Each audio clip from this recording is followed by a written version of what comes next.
After 20 years of planning and fundraising and getting people on board, the International African American Museum is a reality. That's right. It officially opened to the public today in the Low Country. Our Darcy Strickland joins us now live from Charleston with more details. Darcy?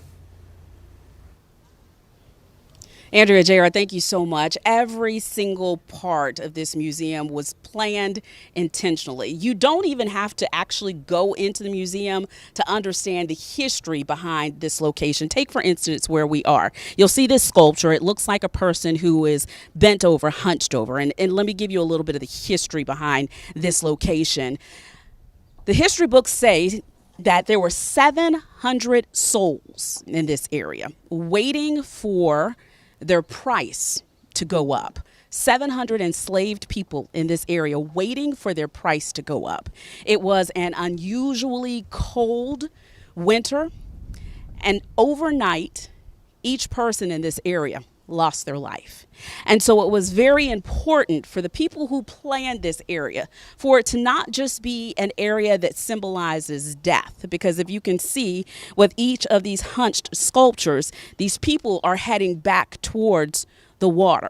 So not an area that symbolizes death, but an area of history that will give you a closer insight into where we are today. So as we come out of this area where there was trauma, we find a very poignant and historical saying: bringing the gifts that my ancestors gave. I am the dream and the hope of the slave. I rise, I rise, I rise, by Maya Angelou. Again, everything about this museum today has been planned from the outside in. You don't have to go inside to learn something about the history of not only South Carolina, but of the nation. Because of the enslaved people who worked in South Carolina in the Carolina Gold, making rice one of the most prosperous crops across the country, Charleston became a hub for wealth. Today I had a chance to talk to people who came from across the country about why they were here and what they saw. It's just the history. I'm still learning.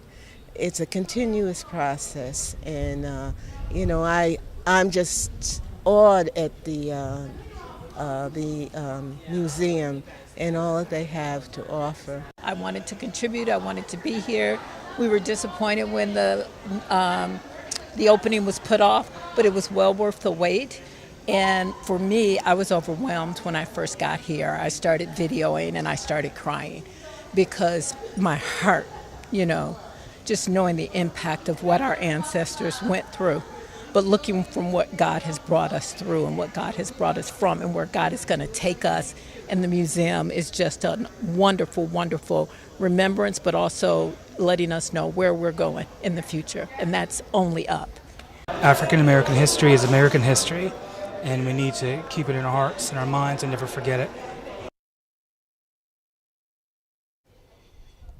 Again, you don't even have to actually go inside the museum to experience what all it has to offer. 700 people coming through the doors today, but as you can see for yourself, there are people who are still here late this evening talking about what they saw and what they're hoping to see. Tickets for the museum, we're hearing from folks who work inside, are sold out through the 1st of next week. And so if you are looking to make this something that you do this summer, make sure you go online and look to get your tickets sooner than later, because again, this is the International African American Museum, so people are traveling from all over the world to experience it. Andrea? Oh, Darcy, thank you so much.